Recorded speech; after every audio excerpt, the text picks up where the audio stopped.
Quand on est victime de violences conjugales ou qu'on l'a été, il y a des questions qui reviennent souvent. Mais pourquoi t'es resté? Pourquoi est-ce que t'as fait un enfant avec un homme violent? Et personne n'a jamais rien vu? Rassure-moi, il voit plus sa fille.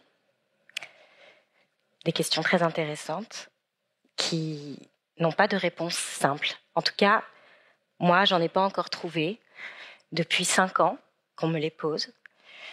Depuis le 6 juin 2020, où je me suis enfuie en pleine nuit avec mon bébé de 16 mois pour essayer de nous construire un avenir différent que la peur. Alors, je préfère être assez franche. Généralement, quand je raconte ma vie, ça casse un peu l'ambiance. Un jour, un patron m'a dit « Femme, juive et handicapée, avec toi, j'ai tiré le gros lot des quotas. » Et encore, il ne savait pas ce que je vivais à la maison. De toute façon, je n'étais pas capable d'en parler à ce moment-là et encore moins de le comprendre. Mais pourquoi est-ce que je suis restée? Peut-être parce que je croyais en l'amour avec un grand A, enfin celui qu'on m'avait raconté. Quand j'étais petite, j'adorais les contes de fées. Moi, je voulais être une princesse. Et puis j'avais de bonnes dispositions, avec mes cheveux noirs comme l'ébène, ma peau blanche comme la neige, mes lèvres rouges comme le sang. Tout le monde a la ref là parce que vous réagissez pas. Ok, d'accord. Bref, je voulais absolument être une princesse et je m'étais persuadée qu'un jour, il y aurait un prince charmant. J'avais pas tout à fait compris ce que ça signifiait, les contes de fées. En fait, j'avais pas compris que, finalement, on ne devenait femme que lorsque on était choisi par un homme, qu'on le veuille ou non d'ailleurs, que du coup, on détrônait notre mère, qu'on était la seule à pouvoir devenir femme. Donc, on était en compétition avec toutes les autres femmes. Et puis surtout, que les princes, finalement, pour pouvoir aimer et être aimés, ils devaient partir en guerre. Ils devaient conquérir leur amour. Et pour cela, ils devaient se battre contre des dragons ou des belles-mères. Enfin, souvent, c'est le même personnage. Mais en tout cas, c'est pas ce qu'il y a de plus pacifiste, l'amour, quand on nous le raconte enfant. Moi, j'y ai cru. Et puis, plus tard, j'ai lu beaucoup, j'ai découvert le romantisme. Généralement, les héros, ils finissent pas très bien. En tout cas, Roméo et Juliette, Tristan et Iseut, ça m'a pas convaincue non plus sur l'aspect harmonieux de l'amour tel qu'on nous le vend. Et puis, à l'âge adulte, moi, j'ai complètement adhéré à la culture ambiante qu'il faut pardonner, qu'il faut savoir demander pardon, que tout le monde fait des erreurs, que la violence aussi, elle est en chacun de nous. Donc, le problème, c'est qu'on n'a jamais dit jusqu'où il fallait pardonner. Pourquoi est-ce que je suis restée? Je crois que je m'aimais pas, en fait. Je m'aimais pas assez et je pensais ne pas mériter mieux. Quand j'étais adolescente, je pesais à peu près 20 kilos de plus que maintenant. J'avais des boutons partout, des grosses lunettes noires, des bagues à toutes les dents. Et donc, j'avais cru mes camarades garçons lorsqu'ils se moquaient de moi et qui me disaient que franchement, si un jour il y avait un garçon qui tombait amoureux de moi, il ne faudrait pas que je le laisse tomber. Donc moi, quand j'ai vu cet homme grand, beau, fort, qui s'intéressait enfin à moi, je me suis dit, c'est ta chance. Et donc, je me suis accrochée. Et puis, j'avais l'impression d'être absolument tout pour lui. Il me voulait pour lui tout seul. Il fallait pas que je parle à d'autres garçons. Il fallait que je me comporte comme ci, comme ça. Finalement, toute cette liste de conditions et d'interdits, c'était une marque d'attention. Jamais personne n'avait autant fait attention à moi. Alors, quand un jour il a pété les plombs parce que j'avais déjeuné avec un collègue de travail, j'ai demandé pardon 1 fois, 10 fois, 100 fois. Quand il a tout cassé chez moi parce que j'avais pas dit la bonne phrase au bon moment et avec le bon ton, j'ai demandé pardon 1 fois, 10 fois, 100 fois. Et puis à force de petits grignotages comme ça de ce que j'étais, de petits renoncements face à des humiliations, de demander pardon quand j'avais rien fait, je suis devenue une coquille vide qui était plus capable de réfléchir sur sa vie, de prendre des décisions. Et il y a une seule chose dont j'étais sûre, c'est que j'étais minable et que je méritais pas mieux. Pourquoi est-ce que je suis restée? Parce que je suis une sur 5. Toutes les 11 minutes dans le monde, une femme meurt d'un féminicide. En France, près d'une femme sur 5 vivra au cours de sa vie une relation toxique et donc dangereuse. Je vais vous demander juste de regarder autour de vous les 5 femmes les plus proches.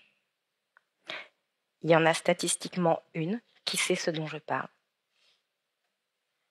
C'est beaucoup. L'année dernière, il y a eu 270 000 plaintes pour violences conjugales en France. On estime que c'est moins d'une femme victime sur 4 qui ose porter plainte. 82% d'entre elles sont des mères. Et souvent, les violences se déclenchent à l'arrivée du premier enfant. C'est bête, parce qu'on a moins le temps de préparer un bon dîner quand on allait un enfant. Pourquoi est-ce que je suis restée? Parce qu'en fait, j'étais pas un stéréotype. Dans mon imaginaire, les femmes victimes de violences, elles avaient des bleus partout, elles avaient du sang parfois. Souvent, elles étaient pauvres, elles venaient de cultures différentes de la mienne. Sauf que moi, j'étais pas ça. J'étais déjà écrivaine. Ça m'est arrivé plus tard d'avoir une main cassée, d'avoir des blessures physiques, mais la plupart du temps, c'était pas là, c'était pas ça.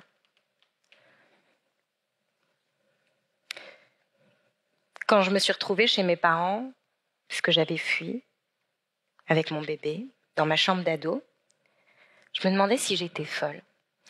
Et j'ai eu envie de comprendre qui étaient les femmes qui finalement finissaient par mourir de la violence chez elles, d'un féminicide. Qui étaient les autres, ces 270 000? Donc j'ai mené une enquête. Pendant 3 ans, je suis partie à la recherche d'anciennes victimes, mais surtout de familles qui avaient perdu une fille, une maman, une sœur.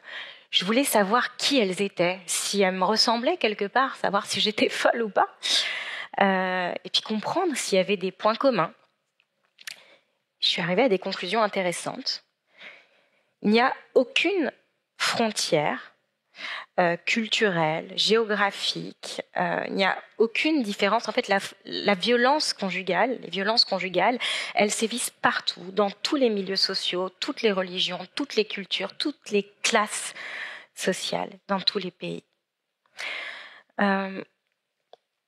C'est un crime de possession, un féminicide. C'est-à-dire que la femme faible, soumise, je ne l'ai pas trouvée. Puisque finalement, c'est dans la grande majorité des cas, quand elles s'en vont, qu'elles se font tuer. Donc quand elles ont décidé de se libérer.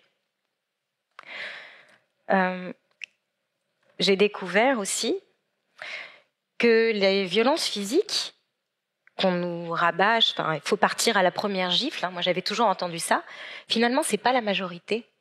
Que les associations de terrain vous expliquent que dans 60% des cas de féminicide, la mort est arrivée au premier coup. Donc, le quotidien de ces femmes, c'était plutôt les autres formes de violence. Et en tout, il y en a 5. Donc, les violences physiques, bien sûr, les violences psychologiques, qu'on appelle désormais le contrôle coercitif. C'est toute cette manière que votre agresseur a de surveiller votre emploi du temps, de vous harceler, de vous pister. En fait, de faire en sorte que ce soit la peur qui guide votre vie, que par peur de la dispute, vous vous mettiez à changer. Il y a aussi les violences sexuelles, les violences économiques et administratives, et puis les violences matérielles. En gros, quand on casse tout autour de vous, qu'on vous plaque contre le mur, qu'on tape, qu'on fait un trou comme ça, mais qu'on vous touche pas. Alors vous vous dites non, c'est m'a rien fait. Sauf que tous les jours, vous passez devant le trou, puis vous vous dites peut-être la prochaine fois, c'est ma tête. Donc vous avez peur. Pourquoi est-ce que je suis restée? Mais parce que lui non plus, c'était pas un stéréotype. On n'est jamais un bourreau 7 jours sur 7, 24 heures sur 24. Et la plupart du temps, les hommes violents sont eux-mêmes le résultat d'une histoire de violence. Ils ont été des enfants qui ont été maltraités, qui ont été humiliés, qui ont parfois été abusés, qui ont été abandonnés. Et c'est pour ça qu'on reste. Parce qu'on voit le petit enfant qui souffre derrière l'adulte qui pète les plombs. Et puis, quelqu'un qui a des failles narcissiques, il a très envie d'aller sauver un pauvre petit enfant qui ne sait plus comment faire pour s'en sortir. Ça m'a pris des années avant de comprendre que On n'est pas responsable d'être malade, d'avoir des troubles. On est responsable de ne pas se soigner. Pourquoi est-ce que je suis restée ? Parce que j'avais peur de partir. J'avais peur de ne pas y arriver, j'avais peur d'être folle, j'avais peur de la justice, j'avais peur de la police, j'avais peur de ne pas savoir m'occuper de ma fille toute seule, j'avais peur qu'il se suicide, j'avais peur... Enfin, ça me semblait impossible tout ça. Pourquoi est-ce que je suis restée ? Parce que je ne voulais pas être une victime. J'ai toujours été forte. Et je crois que la violence, c'est l'arme des faibles. Et que justement, on vient chercher les personnes fortes pour aspirer ce qu'on n'a pas. Et je pense que c'est pour ça qu'il était venu me chercher. Pas consciemment. Mais du coup, ça me posait un vrai problème, parce qu'en fait, la violence, on n'est pas victime comme ça tout seul. On est la victime d'un bourreau, et un bourreau a besoin d'une victime. C'est un binôme. Donc, si je voulais plus être victime, en fait, c'est que je voulais plus être sa victime. Le problème, c'est que je l'étais. Et j'ai fini par partir. Et lorsque je me suis retrouvée libérée, en fait, je me suis rendu compte que je ne l'étais pas encore. Parce que j'étais perdue. J'étais perdue parce que je venais de passer 10 ans dans une cave, en dehors du monde, que je revenais un peu à la vie et que je n'avais plus aucun repère. Je ne savais plus vraiment qui j'étais. Et puis surtout, je n'avais assisté à rien. Je n'avais pas assisté au mariage de mes amis, aux naissances des premiers enfants, ou quasiment pas. Je n'avais pas assisté aux enterrements. Je n'avais pas partagé finalement la vie des autres. Donc je me retrouvais avec 10 ans entre parenthèses qui n'avaient servi à rien, ou en tout cas que je voulais absolument effacer. Sauf que quand on n'a pas d'âge et qu'il nous manque 10 ans, on est bancal.